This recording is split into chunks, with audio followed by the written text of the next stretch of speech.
What happens when red tape matters more than saving lives? You get Shin Godzilla from 2016, directed by Hideki Anno and Shinji Iguchi. This was my first watch, and this isn't your grandpappy's Godzilla, let me tell you.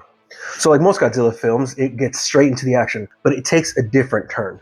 This movie is really more of a political drama with Godzilla in the background. The focus is how the Japanese government responds to something unprecedented. The co-directors said that this film was a direct response into how the Japanese government responded to the 2011 earthquake disasters, especially the slow bureaucracy, the poor communication, and the lack of preparedness. And honestly, it's both frustrating and kind of funny watching the layers of bureaucracy slow down, even during a full-on disaster. So as the movie goes along, you start meeting a cast of characters. And my favorite was the so-called outcasts and nerds, the scientists, the analysts, trying to actually understand what this creature is. And then you got Kayoko Ann Patterson, played by Satomi Ishihara. Once she enters the story, things pick up. She's assertive, she's determined, and brings a strong presence. But it also feels like she has something to hide, like she has her own agenda. And then there's Godzilla. This version is really different because it starts to evolve as the movie goes on.